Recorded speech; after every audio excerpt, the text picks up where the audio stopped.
Welcome to the first ever live edition of the Siren Podcast. I am so fucking excited right now. I cannot believe that this panel came together in this way. I want to cry. I want to drink. I want to swear. I want to celebrate. I don't know what it is.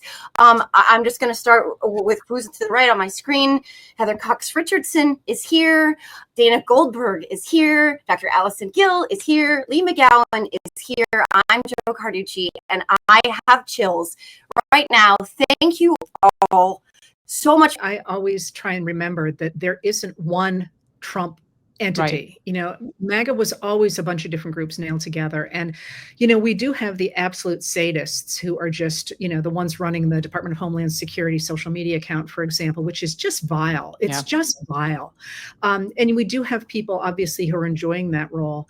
But, you know, what really surprised me more than that is perhaps what the former vice president was saying is I really expected that at least some Republican senators would protect the prerogatives of the Senate. Yeah. And I think that they showed extraordinary cowardice in that it seems to me anyway, that they've been hoping the courts would take care of things. And in fact, the courts have done a pretty good job, except the Supreme Court keeps overturning them.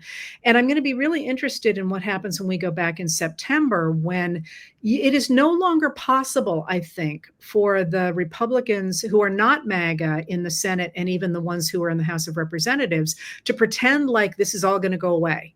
When Trump starts to threaten the Fed and starts to suggest that he's going to take monetary policy into his own hands, when the economy is in the kind of difficult straits it looks like it's in, when the Florida governor, Ron DeSantis, says he is going to ignore a court order to close a detention center in the Everglades, you know, the push is coming to shove here. And it's not clear to me at all which way they're going to jump, in part because Trump is falling apart. Yeah. Are they going to continue to back this dude who is not going to be able to function much longer? Yeah, Heather, I want to piggyback on what you're saying about the Fed.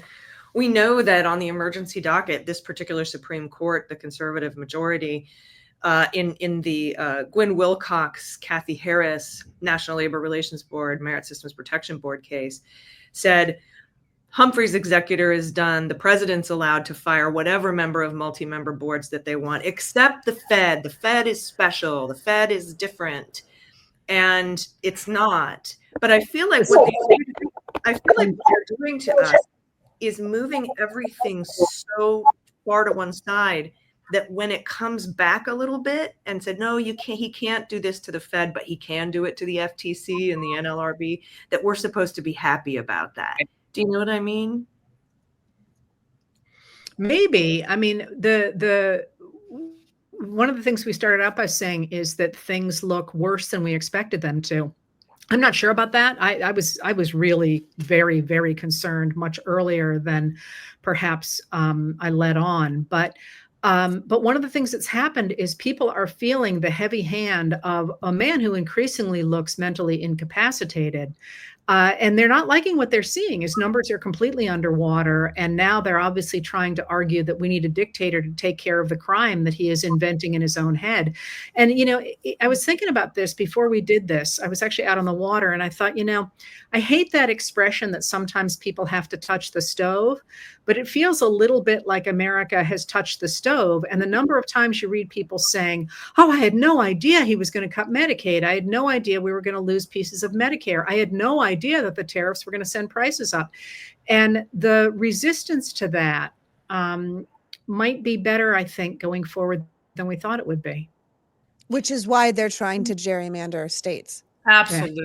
I was going to ask you that very question, right? So I was going to ask that, what you guys think, because what I feel all the time is there are not going to be midterms. You're delusional if you think that there's going to even be a midterm, or if there are midterms, they'll be gerrymandered to the point where they're not free and fair. I mean, all of you, please just weigh in on what do you say? How do you answer that question? What do you say about what Newsom is doing, what Hochul is talking about doing, what Maryland potentially could do, but what Texas just did as well? My thing on this is that, and please someone correct me who knows more about the law than I do. California seems to be the only state right now, not saying New York, that is actually following the legislature and following our Constitution.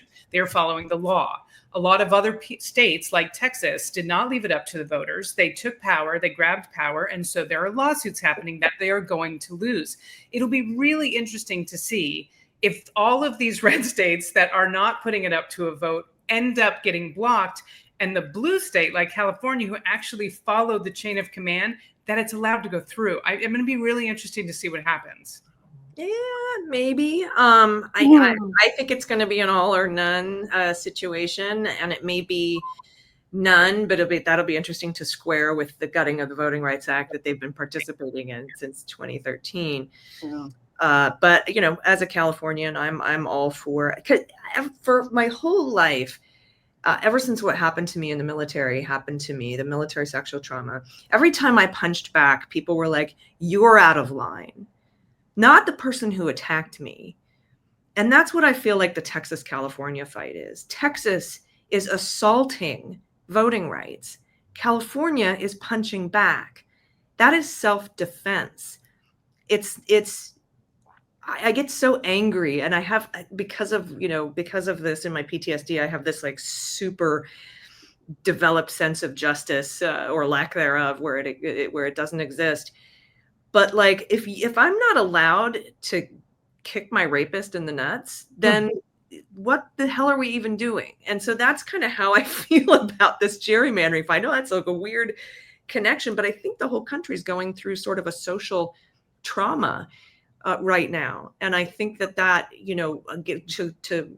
to bring it back to why we share the news and why we need to learn the news. The reason I dig into it so much is because I think that knowledge is the enemy of anxiety. And if I know everything, and if I know all these things, then maybe I'm not so shocked about what is happening next. I mean, it's horrible, but maybe, I'm expecting fireworks on the 4th of July, for example, but not on August 12th. So they startle me. And so I think that might be one of the reasons I dig in so deep and shout so loudly. It's a great analogy. I think you're right. I think knowledge right now is power to calm our nervous systems so that we know what's happening. We don't always know what's coming. This is all a crapshoot because, like you said, they go as far as they can to one side. And if the court says you can't do that, they settle on something that's still horrifying, but apparently not as illegal. And your analogy is also quite literal. As a survivor as well, what we're seeing is the brutal truth is simple. In Donald Trump's America, predators are protected and survivors are erased. And the predators are being rewarded with the highest levels of power. You see this, I often say this, fish rots from the head down. And what we are looking at as women, as parents, as human beings, is very, very difficult, Allison. Your analogy really hits hard because it's figurative, it's emotional, it's literal, it's physiological, it's physical. And with this Epstein case in particular, watching him evade accountability, watching them continue to erase the victims, the survivors, and leaning into Ghislaine Maxwell being the truth teller, rewarding her, Allison, with maybe a work release, which I was really trying to dig into what you were writing about that, but it does feel disheartening to see how these predators have been rewarded through all of this. Yeah. Well, I was the first to report that her sex offender status was waived. I had those screenshots of her point screen from the Bureau of Prisons. And then I was the first to show her out custody status, which normally allows you to work outside the walls of the prisons. Of course, there were a couple of mainstream media outlets who ran the story 5 hours later, and they don't like to credit independent media. Right. But it's not about the who is getting credit. I thought it was important to get that story out, which brings us back to community.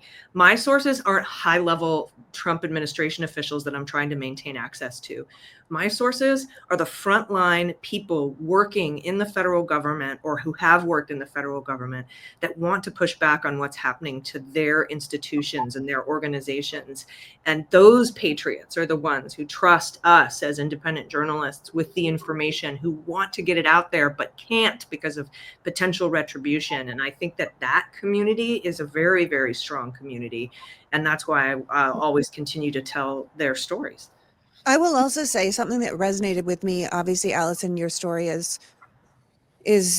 so personal and so traumatic. But this idea that if I'm not allowed to kick my rapist in the nuts, like, what are we doing here? That kind of, even if it's physical, real life, or metaphoric. I think that's what's resonating with people with California right now. This feeling of actually kicking back, that we don't just need to be passive victims while our democracy is destroyed. I think it's why we need to keep pressure on other blue state governors to kind of do the same thing. My guess is politically, they are waiting for another state to do it. If I was Westmore, I was JB Pritzker, I was whatever, Gavin's getting his time in the sun right now. I think politics is politics. I think Gavin's doing a great job. His social media team are obviously gifted. They are trolling Trump in a way that I think is so fascinating, because they're just right up. Fox News they're just right in their head every single day. By the way. I know, a woman, but it's also like the way they're like, this is unbelievable. No leader, no governor should speak like this. And you're like, have we lost the plot completely? He's just holding a mirror to you guys. But my hope is that if another state, if Oklahoma, if Indiana or somebody else decides that they are going to gerrymander, then all of a sudden you have Illinois saying, fine, we'll do it too. So that so it all feels like a reaction to the Republicans' overstep, as opposed to what a lot of Republicans who aren't paying attention think the Democrats did it first and we're just fighting back, which is of course the complete opposite. But I can see that maybe some of these blue state governors are waiting for their opportunity to do what Gavin did in response to Texas. And I think that we do need to be kicking back a lot more. I think that's what people are responding to. And I think it's really interesting staring at your five faces right now. It's like, it's going to be women. At the end of the day, it's going to be women. We're the ones whose rights are being taken away. We're the ones who are going to suffer. We're the ones that they want back in the kitchen. We're the ones they're talking about taking our vote from. So at the end of the day, I hope men join us. I do. But I'm less interested in the epidemics that have to do with men and more interested in the rights that are being taken from women. Mm-hmm. I will point out that today is the anniversary of the 19th Amendment being added to the Constitution. That's the one that protects women's right to vote. At the end of the day, what we're really talking about is power. And in fact, we have had a system in the United States for at least the last 40 years that concentrates power among a very small group of people who are overwhelmingly white men. And the trick going forward is going to be to keep political pressure on not just the Democrats, but certainly red states as well, the lawmakers in those states, to make them more afraid of the voters than they currently are of the MAGAs. And, I do think that is an option at this point, because as I say, if Trump cannot finish his term, that gives us J.D. Vance, and J.D. Vance is not popular. Is he going to be able to pick up the MAGAs? I don't know. Maybe. They're obviously clearly already working on that. You can see him standing behind Trump at all these events. And I don't know if you saw this, but Elon Musk has backed away from his threat to have another party and is instead working on boosting J.D. Vance. They're clearly trying to do that. Is it going to work? I mean, J.D. Vance has the personality of a cactus, and that might be. Cactuses are cuter. That's right. Exactly. But so now if the American people really say, as they have said to pollsters, that not only do they not like the MAGA Republicans, they also don't like gerrymandering. Republicans don't like gerrymandering. Nobody likes the idea that a legislature overrides what a petition will do in a state like Utah, for example, or Missouri, or Florida. So, I'm really hoping that we push back on this longstanding idea that the government should be rigged for a few very wealthy, primarily white men, and put the screws to people now to say, we don't want advantages. We want fairness. We want justice. We want what is in the Constitution of the United States and the Declaration of Independence. We are not the radical extremists that are currently literally sitting in the White House suggesting that America wants a dictator. Yeah. And at the end of the day, it's kind of goes back to like, if everyone's using steroids and you're saying, well, steroids shouldn't be allowed, so I'm not going to use them, and you keep losing the races, at some point, if the rules are made by the person who wins, you take steroids too, you win your race because you were always a faster runner, always had the better ideas, was where we are. And then you say, okay, no steroids for anybody. Like if we're all doing it, let's keep it in mind. I keep saying that if politics used to be a war of words and then it became like a boxing match, it's now a UFC cage fighting, right? And if we're going to keep getting kicked in the head, we can't keep saying those aren't the rules. That's not fair. We have to be like, okay, we have to adjust. If the referee is not going to call this as unfair, then we better learn to kick. And I think that's where we're at. And it goes back to Allison's metaphor as well. It's been very frustrating for a lot of people. It's just been very frustrating. The feedback I've gotten is, where are the Democrats? Where's the fight? Right? Like, we've heard a lot of that until Texas and the Democrats, what they did there, and Newsom and Pritzker. And it's starting to feel like a lot of people are seeing their fighters showing up. And it's terrifying how long it took. But I think, to everyone's point, that it is starting to shift for sure. It's starting to shift at the state level. I'm concerned about the federal government, the leadership in the federal government. And every once in a while, we get a little bit of courage from a red state governor, from Virginia, saying, no, we're not sending troops to D.C. Vermont. Emergency in D.C. And I think every time a red state, anything, stands up against this administration, it gives other people somehow permission to find their spine in some small way. So I don't want to say grateful for them doing the bare minimum and doing their jobs, but in the world we're living in right now, it is nice when one of them pushes back. Yeah, and that's what I think is, it gives a permission structure. The whole reason we're having the Epstein files fight is because the MAGA people wanted it. They brought it up to and that gave the mainstream media permission to go after it full bore. But we've had a lot of really great fights. The California one is happening now, when our elected leaders in Congress, the Democrats in the House, just started adding Epstein amendments to every single bill until Mike Johnson had to send everybody home. At home. That was fantastic. When Van Hollen went down to meet and talk with Mr. Abrego, Van Hollen's surprising the heck out of me. We do see a lot of fight, and we have to pick that up. We have to elevate it. We have to congratulate people when they do that. We have to give them their flowers for that. And it is also okay to complain or, to speak up against somebody who's not doing probably the best job. Because we did that with Newsom, for example, when he was having Charlie Kirk and Bannon on his show and throwing our trans friends under the bus. We all spoke up and spoke out, and he hired that amazing woman to run his team and has shifted course because he can read the room. Now, if everybody would just start reading the room, we would be, I think, a lot better off. How about we listen to the women too a little bit more, right? But, that's what I'm really, it brings me a lot of hope. And I also, all the language around you're going to hear a lot of language around the 19th Amendment that they gave women the right to vote. That's not what happened. Women got the right to vote. Yeah. We did that. They're using this weird passive voice. They do it on purpose. And then something else I wanted to bring up too, that I think is kind of important to understand. A lot of folks are talking about the militarization and the putting the troops against U.S. citizens. I mean, full stop. That's fascism.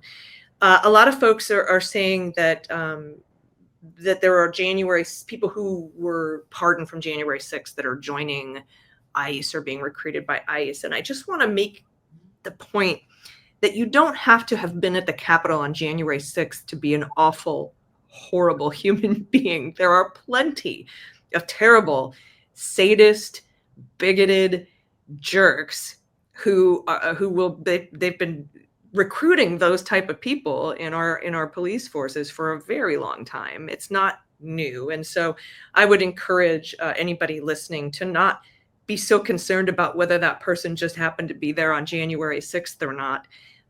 It's the entirety and of the entirety of the recruiting process and the militarization of the police, but also the fact that Donald Trump is just sending them.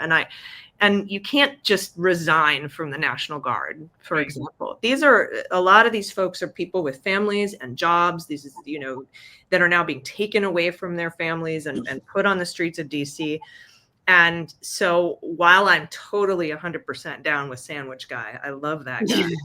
But that was, HSI, I think he was throwing that sandwich at. I don't think that a lot of our National Guard and our troops want to be there, and polls are showing that. And these aren't unlawful orders. at least not yet litigated by this particular Supreme Court. But man, there's a lot of jerks out there and they recruit for them. Yeah, but let's also add on that ICE is having a hard time recruiting. Yes, they are. Everything we're doing. So, so we're in this funny place. It always seems to me that we've got this administration that is clearly trying to institute authoritarianism and or fascism. I used to put brakes on over fascism because of the economic aspects of fascism that Trump was not doing. Now he is doing those as well. So you've got these people who are doing everything they can to assert this authoritarianism or fascism in the United States of America. But if you get like 3 inches deep, there's a huge amount of resistance to that. It's really not taking off.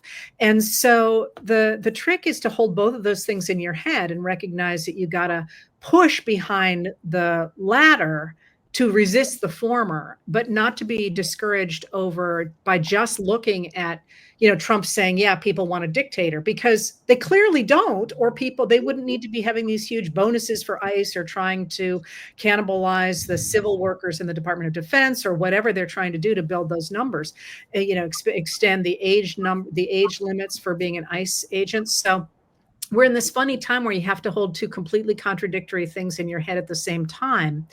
And every day I feel like I'm trying to figure out which way the teeter-totter is balancing on that particular day. Yeah, we have less than 10 minutes left, and I want to sort of wrap, for our audience and for everybody to have a chance to sort of share a closing thought. But to that point, Heather, I was thinking about a David Frum quote from, I think, the day that the Bolton raid took place, where he said, today was a good example of the human ability to get used to anything. And I wonder about all of your perspectives on that, because, it kind of picks up on a little bit of what everyone has said. And so, yeah, I'll just leave that there and pose it to the group.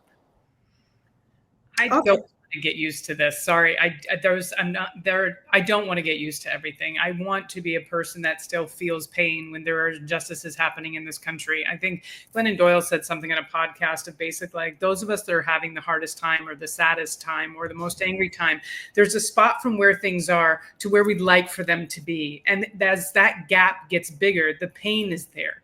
Our job is to try and make that gap smaller. And that's what all of us on the screen are doing, to try and close this gap so that the place from what things are right now to the utopian world we'd love to see one day isn't this giant vortex of a Grand Canyon. And so for me, I don't want to be prepared for anything. I still want things to make me feel things. I'd rather feel everything than nothing right now. And so I would just say, everyone says, what's the one thing we can do? Self-care. You can take care of yourself through this, because if you burn out and you cannot function in this society that we're living in right now, that's where things start to fall apart. Take time off. We do it on the podcast, every single one of us. And it's not like work for 4 months and then take a day. Take time every single day to recalibrate yourself, make sure your feet on the ground, go outside and touch grass and just breathe, because this is going to be a long fight. It's going to be a long fight. It's going to be a marathon for sure. And Joe, regarding John Bolton, I don't think we should hold him up as the poster boy for the rule of law in this country. Definitely he's not a good rally point. Definitely not. Not a good rallying point. There's better ways to reach across the aisle. And like Heather said, you go 3 feet deep and you find out there's no support for any of this. And I always bring this up, and I keep thinking of Professor Jelani Cobb, who I heard say, I think it was to Chris Hayes, he was talking about the Fugitive Slave Act during the Civil War, and how the feds were coming in and taking people's neighbors and taking members of the community away under the Fugitive Slave Act. And people were really upset about that. Everybody on both sides of the aisle were really upset about that. And they asked him, Professor, is it because they're abolitionists? Is it because they're leftist, woke Marxists? And he's like, no, it's because the most fundamental civic unit in our country is the neighbor, is neighbor. And when people start coming in and effing with our neighbors and the people in our communities, that is when that's when you go 3 feet deep and you see nobody likes this. And that's why I think he's upside down on so many of these things. And so as long as we focus on community and make sure that everybody knows what's happening to our neighbors and our community members, I think that's how we start to really get a huge coalition of people to push back against this. Yeah, I also think, to Heather's point, that MAGA was always a group of different groups of people cobbled together. You know, it's the far right Christians, it's the techno bros, it's the racists that were psyched that they could finally be that. It was the misogynists. It was, you know, old school conservatives that wanted to just revert to a different time, but they're not actually a cohesive unit. And if they lose their figurehead, if, as what's her name on her brilliant podcast calls him, if Kanks goes down, she calls him Kanks. If Kanks goes down, is JD able to hold the mantle long enough for those people to stay together? Because ultimately JD is just a stand-in for the tech bros. He's a puppet for that group of people. Those people are working really hard with the Christian nationalists, I think, hand in hand with the Project 2025 Christian nationalists, the Heritage Foundation guys, and the techno bros to kind of take over the world before they lose Kanks. And I think that we have to start. I know, it's so freaking funny. She's so hilarious. Why can't I think of her name right now? Kango's McTaco Tits. That's a full proper. She's a funny broad. It's my favorite kind of woman. But I think the thing is, can we hold it together, or can we poke enough holes in that collective before they really establish power? I think it's why they're working as hard as they can, as fast as they can, to really establish authoritarianism, so that it won't matter if Trump is gone, so that they will already have the wheels of power. Do you agree with that, Heather? 100%, 100%. And, you know, and I do think it's interesting that we are not directing much animosity toward people like Stephen Miller or Russell Vought, or, you know, the other people calling the shots, because they are actually quite vulnerable. And, you know, if we pulled at them, the whole organization would be significantly weaker. To go back to Joe's point, though, about becoming accustomed to this, I have not become accustomed to any of this. If anything, I have become much angrier and much more firmly rooted in what this country should stand for.